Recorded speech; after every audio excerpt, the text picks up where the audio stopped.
He is a supreme tactician and a strategist. However, due to his injuries that he suffered, he was the first of the Dark Angels to cross the Rubicon Primaris. He is Master Lazarus, captain of the 5th Company of the Dark Angels. Welcome on in, this is Sprues and Studs, and September has been a fantastic month for the releases of special characters. So in this video, we are going to be reviewing and taking a very close look at Master Lazarus. So without further ado, let's get down to the review. But before we start the video, let me interrupt, well, myself, with an important announcement. I am proud to announce that I have partnered up with LT Cave to fulfill your plastic crack needs. So if you want a Warhammer 40K action figure, these are definitely the guys to go to. As you can see here, they have the largest and very extensive collection of the upcoming releases that are going to be out here for Warhammer 40K, as well as other JoyToy action figures. They provide excellent customer service and excellent shipping turnaround time. So if you do want to get an action figure, please make sure to click the link that is in the description in the video. I thank you, and let's get back to the video. And what does Master Lazarus hold in store for us? Let's us find out. Ooh, shiny. Ta-da! We now finally have the first named Dark Angels character in front of us, and we are going to feast our eyes upon the Dark Angels regalia as well as elegance on this particular action figure. So, as usual, we're going to take a look at Master Lazarus, starting from his head all the way down to his toes, all the way to all these lovely accessories that are surrounding him right now. So, let's get to the review, shall we? So Mr. Lazarus looks like he has some sort of mohawk or something like that up top. And you get to see that there are some very light highlights on the head right here, specifically in this area. And then once we are looking at his face, it actually looks very cool in the fact that he's got a bunch of scarring that's going on with his forehead as well as on his cheek, and these scars have also been detailed pretty well with some heavy shading inside. He's got some nice rosy red lips as well as a very nice piercing stare, and the eyes are actually perfectly centered, and the printing is actually very nice too as well. So flipping over, we will take a look at the pauldrons. We have a Dark Angel's winged monk here with a sword in the monk's hand, and there's also some shading going on between the wings of this monk. It's also a purity seal that is dangling down. As we focus in on the other pauldron, you can see the Dark Angel's chapter symbol right here, as well as Lazarus's customized printed pauldron. And it appears that on my particular action figure, the Lazarus is very nicely screened on with no issues whatsoever. And you will also now notice that there are actually some subtle highlights. I'm not sure if the camera can actually pick it up,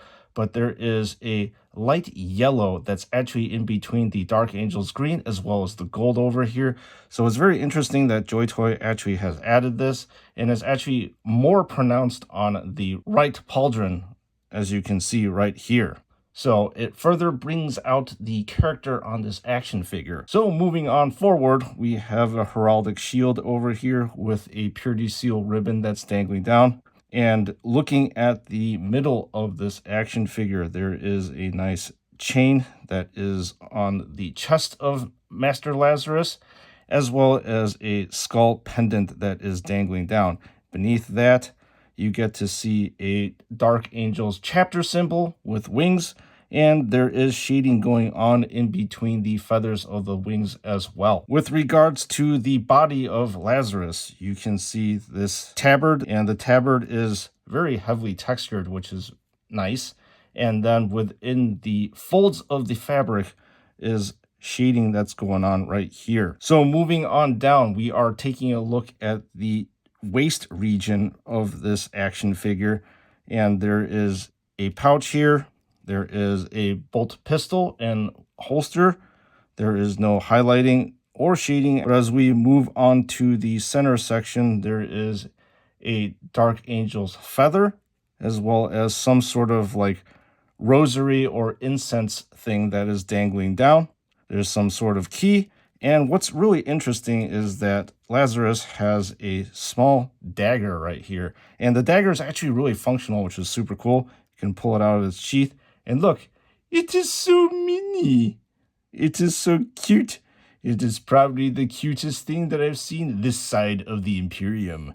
But yeah, this is actually really cool. And it's, again, fully functional. I'm going to sheath it over here. And rounding out the waist region, he has a tome that is dangling down. All right, continue on with the rest of the tabard. You can see, once again, there is shading that's in between the recess over here. So it's a darker kind of tannish color as opposed to the lighter bone color. So we lift this area up.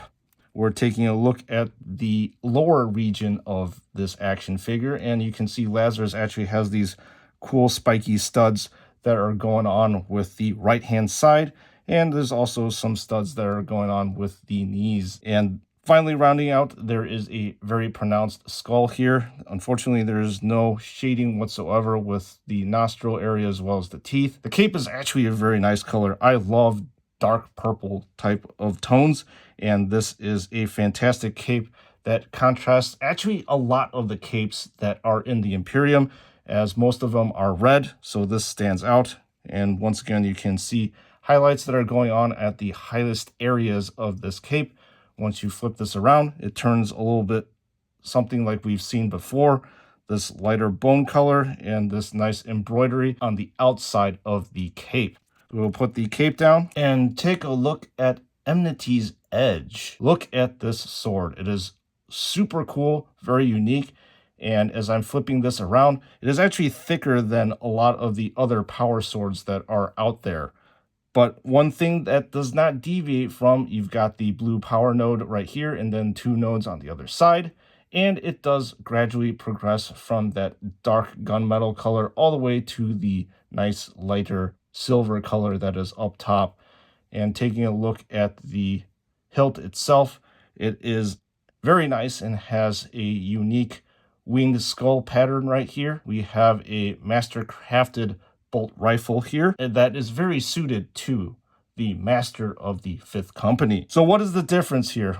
Well, you've got a purity seal that is emblazoned on the body of the bolt rifle. You also have a 3-tone look where you have the red, silver, as well as the black. So that is very interesting as opposed to other bolt rifles that we've seen.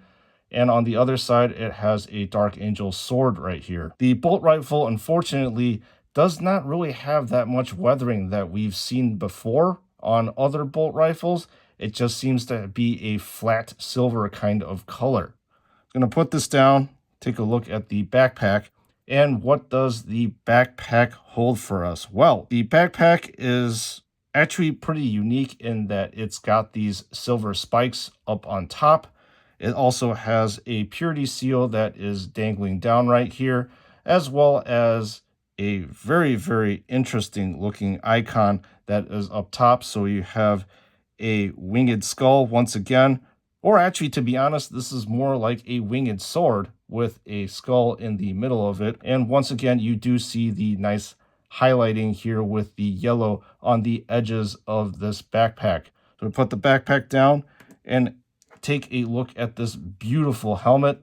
I would have to say that the Dark Angels have the best looking helmets out of all of the chapters of the Imperium, mainly because of this gigantic wing right here. So as you can see, it is gold on the outside of it, and the tips of the wings are actually silver, whereas the body of it is completely white. I do not believe that there is any shading that's going on in between the feather area.